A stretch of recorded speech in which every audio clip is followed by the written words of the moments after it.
Broadcasting live from the Grand Opening Celebration of the new Greater North Fulton Chamber of Commerce offices in Avalon, it's time for North Fulton Business Radio, brought to you by Renaissance Bank. Now, here's your host.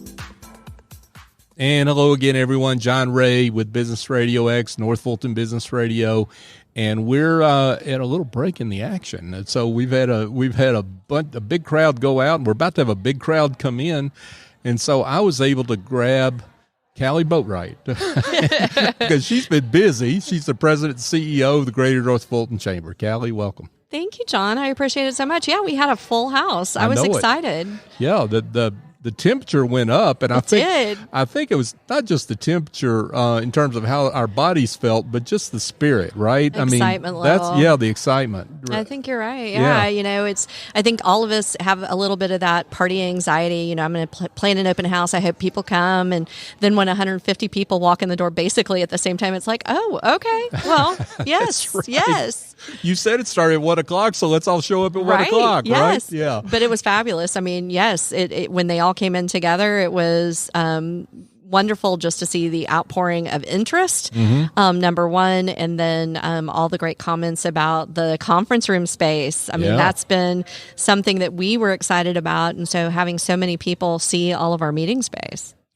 Yeah, I saw a few former members that need to be current members, and I think they were a little jealous they hadn't been involved in all this. Right? So, yeah, I think we're going to get them back. I think you're right. Yeah. I think you're right. Yeah, the meeting space is definitely an additional benefit that looks a lot different than it used to, but you're right. Not being part of the process, it's been wonderful as we've evolved this project over the last, more than a year now, when we started asking questions of the members of what they really wanted and really engaged not just the board members, but all members in the process. As a matter of fact, I remember being in the Pro Alliance meeting and asking, 90 people, hey, from a small business perspective, what do you need most? What do you count on that you can't get up here? And one of the main answers was we need to be able to sit down and meet with each other and have that opportunity. Right. And we need a bigger room because the leads generation group has gotten so big, we can't fit in here anymore. Right. Yeah, that was, I think they were ready to call a fire marshal there a few times. I can't tell you how many times I came into my office and all the chairs were gone because I would come in and the overflow for the leads generation group, they were grabbing chairs out of everywhere they could, as they should.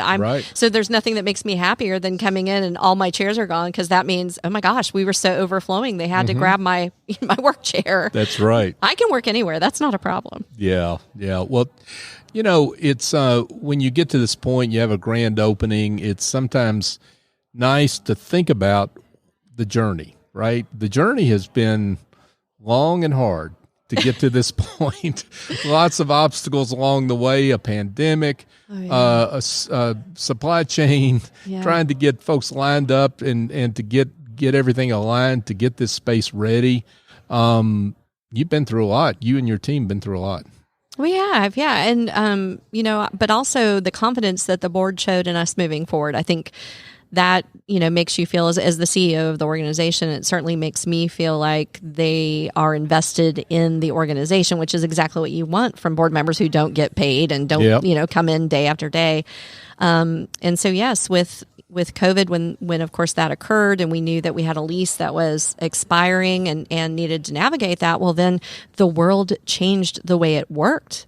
They went home. Yep. And as a chamber, we didn't like being at home. That was horrible. We're chamber people. We need to be with each other. So when we, 6 weeks later, we were able to get back on May 6th, which literally I remember, getting back in and being able to be in person. We knew that was important for us, but how was the rest of the world going to relate to that? So there were several different iterations, and this, as we went through the process of looking for space. We actually looked for space. We searched 14 different locations.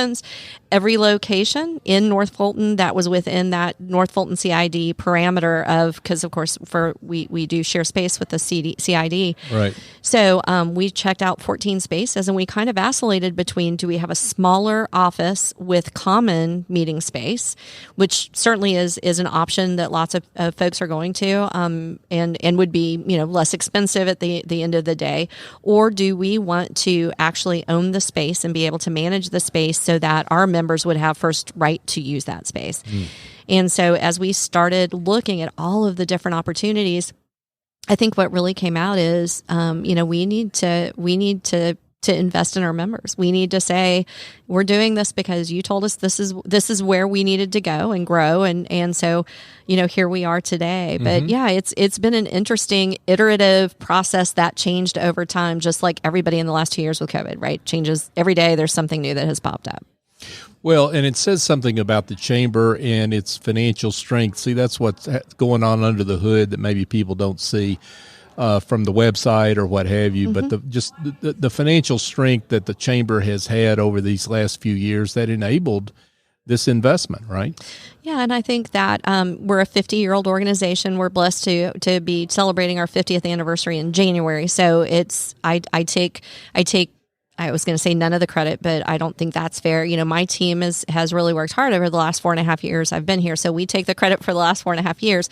But certainly when I walked into this chamber, it was already fiscally very sound. That came on the backs of board members and Brandon Beach and Karen, all the folks who came before me, that they had built this. But in COVID days, we had to really study that and analyze and see if that was a smart move as an organization.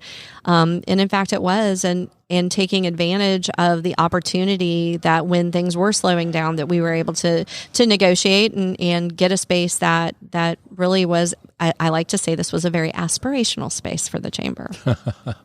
Well, it was, but the thing about it is that when you say leap of faith, maybe some people think, well, it was some speculative thing, and it really the chamber had the balance sheet to make it happen. Absolutely, and we would never, that's not being a good steward if that's where you fall. But I believe in being a good steward of my members' money. The Chamber of Commerce is not owned by me; it's not a solely owned organization. I serve at the pleasure of the board, who serve at the pleasure of the membership. So at the end of the day, I feel like I work for 1,250 members. And so in order to really be a good steward to them, then I would never, write a check let's just say I would never write a big check. I love that. It's been a short period of time since the chamber's moved into these new offices, but I think it's already had a noticeable impact on membership activity. Talk about that. I would love to talk about that. So, and with my red hair, you probably know I'm an Irish girl. So we moved in here on St. Patrick's Day, not by any design of mine. That just happened to be. Yeah, and you're wearing green today. I am. Okay. I often wear green. Green and red go together. I don't know why people don't think that's Christmas, right? You're right. But yeah, so we, first thought we'd be in by the end of last year, and then it was January, February. You know how this goes, right? Yep. So when they said, it looks like mid-March, my heart leapt, and I said St. Patrick's Day. So we moved over St. Pat's over a several-day period. But when we moved, our furniture was not here and had not come in. So we literally moved 6-foot tables. And so each of our staff people worked, doubled up and worked on 6-foot tables and made it work. And that's because this was a process we'd gone through for months. We were ready, right? Yeah. And so again, supply chain, which you mentioned, toyed with us through really for the last several months. We're still waiting on one chip, which is comical because you hear about all the chip issues, but we literally, our audiovisual system is run through one master chip, and that chip, by God, is not here yet, and it looks like it's gonna be fourth quarter. So we make it work with a bunch of HDMI cables, and we're making stuff work, and that's really the story. So the story is that when we got here, again, the aspirational piece for me is not financial in nature. It's when we moved in here, it meant that people needed to use the space. If we built this larger space, 8,000 square feet, we dedicated 2/3 of it to our members through meeting space. So that's great. So my staff, my team is in a very collaborative workstation environment. which is different than they used to have. Everyone had offices, but we believe in it enough that we all made that decision together to do that. So that's great. But what if nobody comes and uses the meeting space? That doesn't feel very good, And so what we've seen since we got here is that, in fact, they are using the meeting space, even when it was literally 6-foot tables. I remember a day that we had people in the boardroom and our boardroom table hadn't come. So we literally gave up our desks, which sounds humorous, but we're like, okay, well, we got to make this work. Everybody grab your 6-foot table, roll it down the hall, and let's put together a board table and throw a tablecloth on it. And it worked. It looked great. But, we made it work. And so our members have been in and our leads generation group, which I was just talking about, Pro-Alliance. That group was growing so that it was bursting at the seams. And so we're in this, great new space, which is larger. And so they have some elbow room. Yep. But, they don't let that stop them. They invite more people. So now we've grown again. And now, the room is full, which is a great way to feel. But we also installed fancy folding glass doors so that if we need to, we can scale those back. And if we have to, we can go straight out into our front office lobby area. So we may be out on Old Milton Parkway here soon, but yes, the middle of Avalon will be our new leads generation group. I don't know what's going to happen with that, but we've seen so many of our members who, even today, so just in the last 2 hours, which I'm still very excited about, who've come through and said, "Oh, I didn't realize that you had this big of a space, or that your boardroom could fit 18 at this, very beautiful table with all glass wall that looks great out over Old Milton." And people are like, well, how do I sign up? And so what we're finding is that when people come in to meet with, let's just say, John Ray, you're holding a meeting here, and 10 people come in to meet with you, we're pretty sure half of them before they leave are going to stop at the front desk and say, either I'm a member, how do I do this? Or I'm not a member and I want to use this space. How does that look? And I can assure you, we're going to convert those to members, because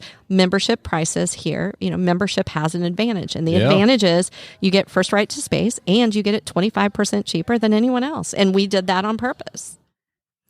American Express has nothing on GNFCC, right? Absolutely not. Absolutely not. Yeah. No. Membership has its privileges. That's right. That's exactly right.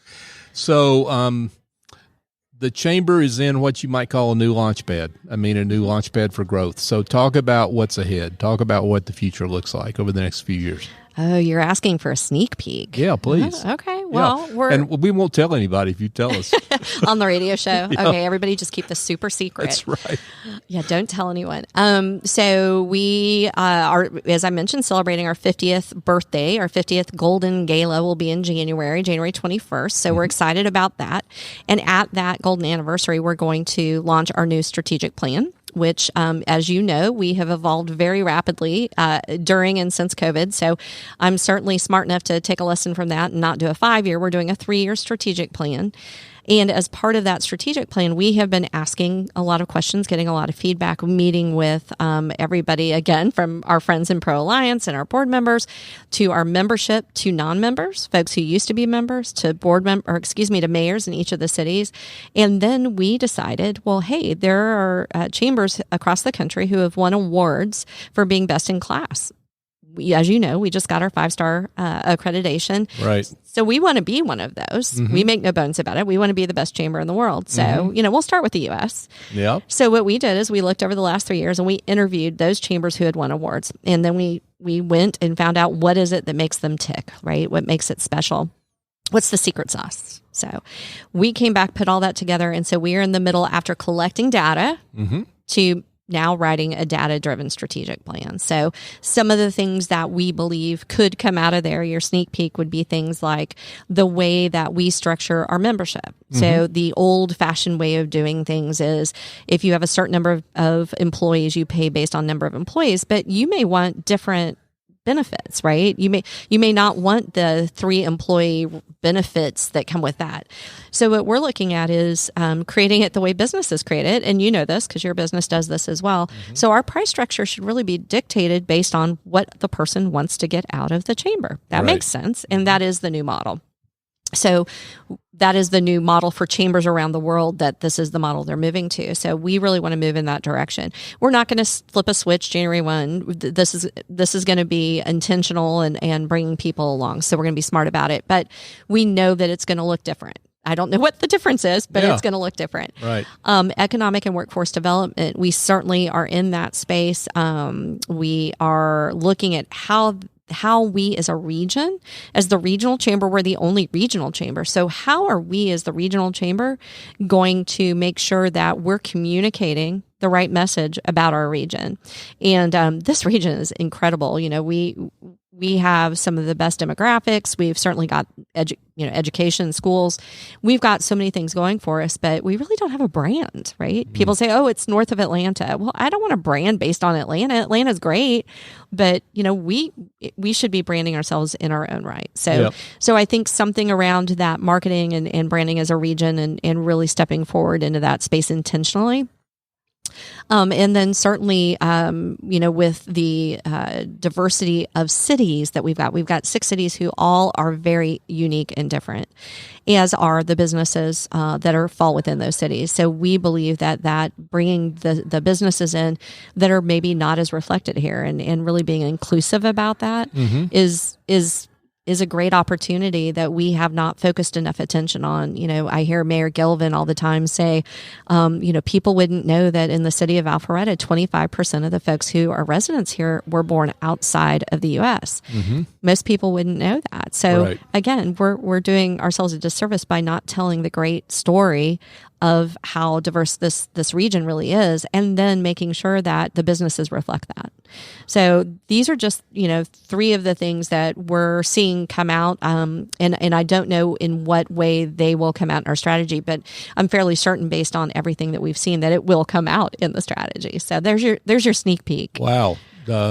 What a lot to look forward to. And if you're a member of the chamber, what in terms of how all this affects you, what you can look forward to is simply growth and more opportunity for your business, right? That's exactly right. And when you grow at the rate that we've seen since we've moved in here, to answer your question, sorry, since we moved in here, our growth rate has been absolutely through the roof. The number of members who have come in, who have joined since that time. And I think success begets success. I think when folks go, "Oh my gosh, well, this is new and different. What's happening here?" Right. We can answer that very specifically. Mm-hmm. And the opportunity to have people hear a story that maybe has been around but nobody was talking about has lended itself to in this space to us being able to tell our story. So as we grow, what happens is those new members are excited. They're energetic. They come, as you can see from the open house, and they want to be part of it.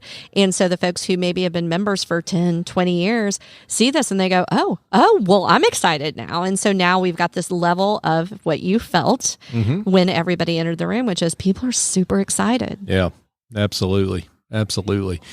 Well, Kali, you've got another gathering to get another wave, I guess, to get ready for folks about to come in here. So we'll let you get to it. But before we let you go, let's give folks directions on how they can learn more about the chamber. And I want to remind everyone before I turn it back to you, GNFCC400insider.com is the show that you do every month. And folks, that's where you can find past episodes of the show. And you're the host, and you do a terrific job. Thank you. I appreciate that. It's fun to do with you every month. I get to see every month. And you knock it dead, literally. So you just came in and started flying. So you've been terrific. So thank you. Thank you for that great work. But give everyone directions on how they can find out more about the chamber. Sure. And I don't even know that we said this. You probably did earlier, but you can find us physically in Avalon, in the 10,000 Avalon building in the lobby in Suite 100.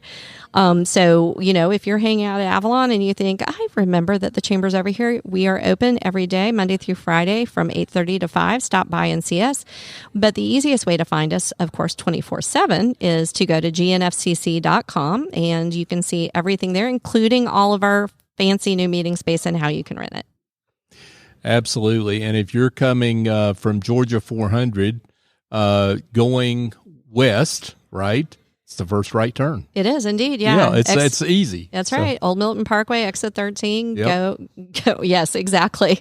Head towards downtown, and you can't miss Avalon because the parking garage is literally on 400. That's one of the reasons we really like this building. Is the Golden Corridor that brings everybody up through North Fulton is literally right out my window. Yep. It's just a spectacular location. Kali Boatright, President, CEO of the Chamber, and host of GNFCC 400 Insider. You're terrific. Thank you for all the great work you do. It's an honor to celebrate you and your work. It is absolutely a pleasure to spend time with you. John Ray, Chairman Circle member, proud member, and incredibly active Finance Committee member, former board member. Basically, you've done everything here. Small Business Committee. I look at you and I think, okay, so this is, if John's still hanging out with us, we're doing something right. So, well, thank you. I appreciate that. It's an honor to be in part of this organization. So thank you. Thank you.